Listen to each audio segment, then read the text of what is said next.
प्राकृतिक कन्या, आपका जाना जरूरी है क्या? टोनी, मिस्टी, कोयरा, टोयरा, इसका मतलब क्या तुम लोग रोना धोना करो? मुझे पहाड़ के उस पार जाना बहुत जरूरी है। अगर मैं पहाड़ के उस पार नहीं जाऊंगी तो वो दानव वहाँ पे सब कुछ खत्म कर देगा।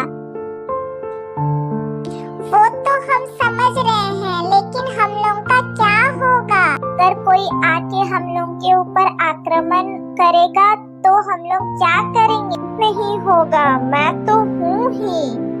मैं क्या वहाँ पे हमेशा के लिए जा रही हूँ?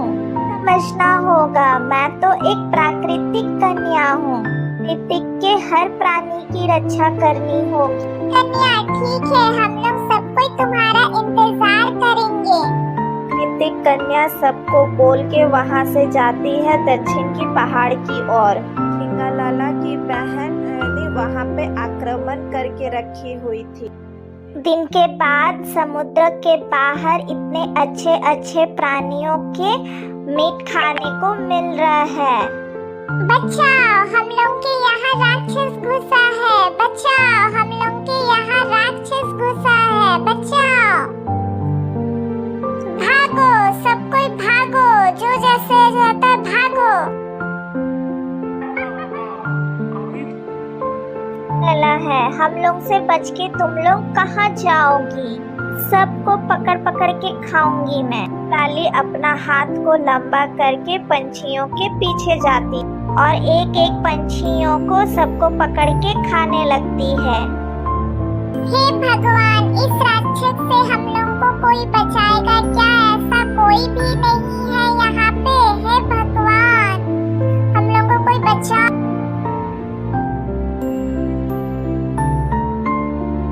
ए राक्षस, तुमको मेरे हाथ से कौन बचाएगा? तुमको तुम्हारा मौत लेके आएगा। मैं तुम्हारी मौत हुए तुम मेरे होते हुए तुम इस जीव जंतुओं को, तुम्हारा साहस तो बहुत ज्यादा है।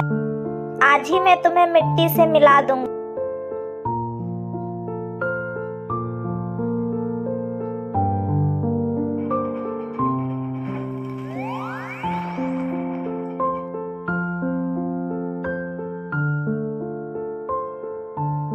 प्राकृतिक कन्या, तुम्हारे वजह से हम दानव लोग अपनी इच्छा से नहीं खा पाते। उससे पहले तो तुम खत्म हो जाओगी।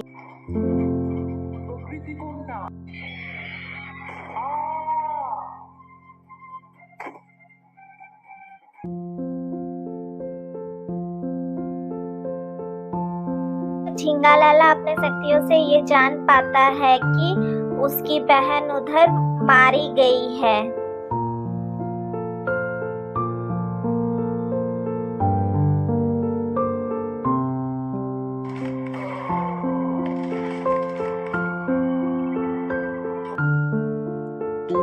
सबसे प्यारी बहन को मारी है, तुम्हारा भी सब कुछ मार दूंगी मैं। समुद्र दानव चल जाता है दक्षिण की ओर। भागो, दानव आया है। सब कोई भागो, भागो सब कोई, हम लोग को भागना। देखो पीछे, ये दानव के ये से बच सकेंगे क्या हम लोग? कहाँ भागोगी तुम लोग? मेरे हाथ से तुम लोग भाग सकोगी क्या? दानव अपने शक्ति से उन सारे पंछियों को एक जाल के अंदर कैद कर लेता है। छोड़ दो हम लोगों को, दया करके छोड़ दो हम लोगों को, मारो मत। नहीं, तुम लोगों सबको हम लोग मार गिराएंगे। हाँ हाँ। ए दुष्ट दानव, तुम हम लोग को कहाँ लेके जा रहे हो? समुद्र देखा है तुम लोग कभी? समुद्र के नीचे गया है तुम लोग कभी? वहीं लेके जा रहा हूँ मैं तुम लोग को। अगर प्राकृतिक कन्या तुम लोग को बचा सकती है तो बचा ले मेरे हाथों से। समुद्र के नीचे ले जाने से हम लोग तो ऐसे ही मर जाएंगे। हम लोग तो पानी के नीचे सांस भी नहीं ले पाएंगे। समुद्र दानव सब पंछियों को लेके समुद्र के किनारे जाता है। तभी टीमी लड़की समुद्र के नीचे से निकलती है। टीमी लड़की एक साधारण सी इंसान की लड़की, लेकिन उसके बावजूद भी वो समुद्र के नीचे रहती है। समुद्र के नीचे रहती है, उसका कारण है टीमी टी। लड़की, समुद्र राक्षस सब पंछियों को समुद्र। माँ, आप कुछ करो ताकि वो लोग पंछियों लोग समुद्र के नीचे जाके मर ना जाए। अच्छा है कि जब तुम बोल रही हो तो मैं जरूर कुछ करूँ।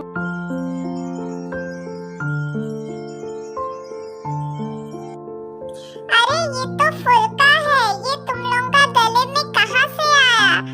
क्या यह सिर्फ मेरे गले में? तुम्हारे गले में भी है? जो भी हो, तुम लोग सोच के देखे हो, ये फुल्का जो भी हम लोगों को दिया है, इस फुल्के की वजह से हम लोग समुद्र के नीचे सांस ले सकते हैं। हाँ, तुम्हारा सर में तो बहुत दिमाग है। के चल जाता है। क्या बात? उधर प्राकृतिक कन्या सब जगह शांति का माहौल बना के दक्षिण की ओर आती है। देखो, तुम्हारे सबसे प्रिय सखियों को मैं अपने साथ समुद्र के नीचे लेके आया हूँ, ताकि ये लोगों को मार के मैं अपना बहन का बदला ले सकूं। दानवी का ये सब बात सुन के प्राकृतिक कन्या बहुत चिंता में पड़ जाती है।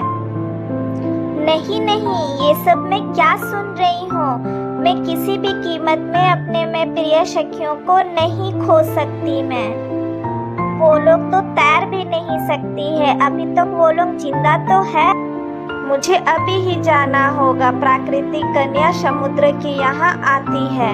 तभी प्राकृतिक कन्या को याद आता है कि समुद्र के नीचे मेरी कोई भी शक्ति काम नहीं करती है। मेरी कोई शक्ति तो समुद्र के नीचे काम नहीं करती है। अब मैं क्या करूँगी? कौन सहायता करेगा हम लोगों का? हाँ, याद आया, टीमी कन्या तो है। अपनी शक्तियों से टीमी कन्या को बुलाती। माँ, पता नहीं क्यों मुझे ऐसा लग रहा है कि समुद्र के किनारे कोई हमें बुला रहा है। कौन बुला सकता है इस समय? चलो तो चल के देखते हैं। टीमी कन्या टीमी के ऊपर चढ़ के आ जाती है प्राकृतिक कन्या के पास। अरे, आप तो प्राकृतिक कन्या हो, आप मुझे बहुत पसंद हो। टीमी माँ के पास तुम्हारी बातें बहुत सुनी। मेरा भी टीमी तुम्हारी मम्मी के साथ जब भी मुलाकात हुई है तुम्हारी बहुत तारीफ करती है। ये बोलती है कि तुम समुद्र के नीचे प्राणियों की खूब सहायता करते हो। अब मैं आई हूँ कोई सहायता के लिए। क्या सहायता चाहिए तुम्हें? समुद्र राक्षस सब प्राणियों को समुद्र के नीचे ले गया। मुझे नहीं पता वो लोग कैसा है। वो पंछी लोग मत सोचिए, वो लोग जिंदा है, क्योंकि मम्मी अपनी जादू शक्ति से उन लोगों को फुल्का लगा दी, जिससे वो लोग समुद्र के नीचे भी जिंदा रह सकती। अच्छा, ये तो बहुत अच्छी बात है। लेकिन टीमी, दया करके मेरी सहायता कर। मेरा कोई शक्ति समुद्र के नीचे काम नहीं करता, इसीलिए मैं तुम लोगों से सहायता मांग रही हूँ। उधर समुद्र दानव प्राकृतिक कन्या का इंतजार करता रहता। इतना देर तो पंछियों का खबर तो प्राकृतिक कन्या को मिल ही गया है। अभी तो सिर्फ इंतजार है। कन्या के सामने सबको एक एक करके गला दबा के खा जाऊंगा मैं। भोला, क्या आज हम लोगों का खत्म होने का दिन है? पता नहीं, सिर्फ मैं ये जानता हूँ कि मैं जिंदा रहना चाहता। लाला भोला एक दूसरे को गले लगा के रोते रहता है। हम लोगों का भी उस दानव से लड़ने का शक्ति नहीं, लेकिन फिर भी हम लोग तुम्हारे साथ हैं। हम लोग तुम्हारे साथ जाएंगे। मुझे लेके चलो तुम लोग उस दानव के यहाँ, क्योंकि मैं उस दानव का घर नहीं देखी हूँ। नहीं, मेरे दिमाग में एक सुझाव आया है जिससे तुम खतरे में नहीं पड़ोगी। आप और हम लोग मिलके उस दानव को खत्म भी कर सकते हैं। क्या सुझाव आया है तुम्हारे दिमाग में? मुझे भी बोल। आपकी शक्ति पानी के नीचे काम नहीं करती, लेकिन ऊपर तो करती है। हम लोग अगर दिमाग लगा के राक्षस को बाहर लेके आए, आप उससे लड़ाई करके जीत सकते हैं। अगर चाहते हैं तो मैं जरूर सकूंगा। अच्छी बात है। अगर मेरी बेटी बोली है तो हम लोग तुम्हारी सहायता करेंगे। आप यहीं पे इंतजार। टीमी और टीमी लड़की चल जाती है झींगा लाला के घर। ए झींगा लाला, कहाँ हो तुम? देखो, तुमको खत्म करने के लिए हम लोग यहाँ पे आए हुए हैं। कौन है रे? कौन मेरे साथ इस तरह से बात कर रहा है? किसका इतना बड़ा हिम्मत है? कौन है तुम? सामने आओ मेरे। तुम लोग, मुझे तो लगा कि मेरे से भी बड़ा कोई राक्षस आया है यहाँ पे।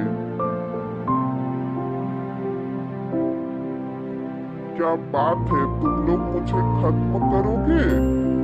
इतनी बड़ी बात बोलने की तुम लोग की हिम्मत कैसे हुई? आज तुम लोग को अच्छा से सबक सिखाऊंगा।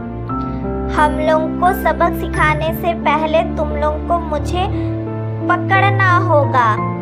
हमें पकड़ के दिखाओ पहले, वो तो आप नहीं कर सकते, क्योंकि मुझे बहुत अच्छा से पता है इतना बड़ा शरीर लेके तुम हम लोग को बिल्कुल भी नहीं दौड़ा सकते। ऐसी बात है क्या? देखते हैं तुम लोगों को मैं दौड़ा सकता हूँ कि नहीं। झींगा लाला टीमी और टीमी लड़की के ऊपर बहुत गुस्सा हो जाती है और उसके पीछे लगता है।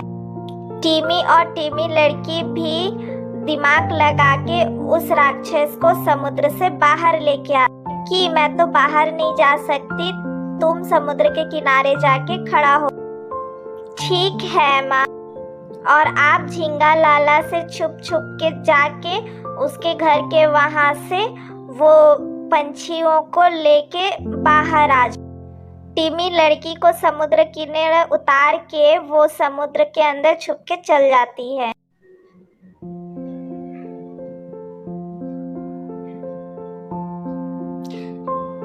हा हा हा हा, नहीं ना पकड़ सके आप मुझे। देखो आप मैं कहाँ पे हूँ। नहीं सकूंगा मतलब? देखो अब मैं तुम्हें किस तरह से खत्म करता हूँ।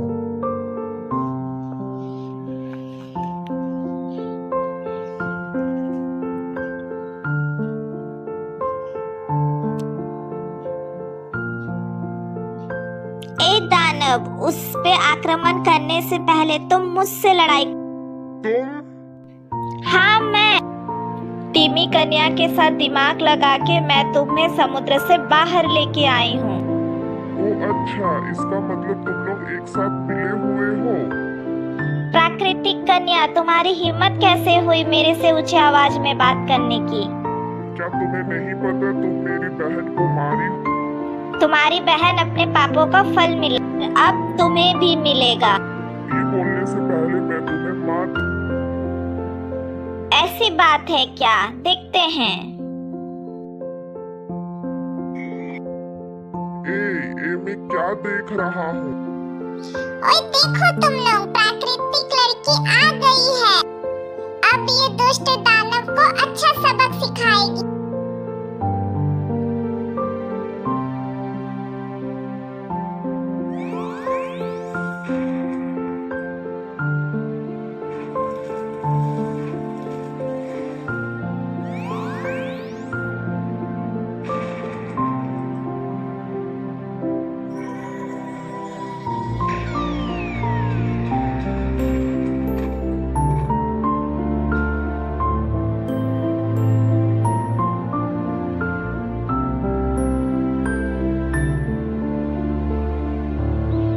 प्राकृतिक लड़की, अब तक तो मैं बस आपकी चर्चा ही सुनी और आज मैं अपनी खुद की आंखों से देख भी ली। सच में आपकी बहुत शक्ति, तुम्हारा भी बहुत शक्ति है टीमी कन्या। अगर तुम अपना दिमाग लगा के इस राक्षस को समुद्र से बाहर नहीं निकालती तो मैं तो कुछ कर ही नहीं पाती ना। सबसे बड़ी शक्ति हो गई है दिमाग। और टीमी, आपको भी बहुत धन्यवाद। आपका भी बहुत धन्यवाद। इस राक्षस की वजह से बहुत सबको तकलीफ होता। इसके बाद टीमी और टीमी कन्या को अलविदा कह के वो अपना दक्षिण की ओर आ जाती है सबके साथ। और टीमी कन्या भी समुद्र के नीचे चल जाती है।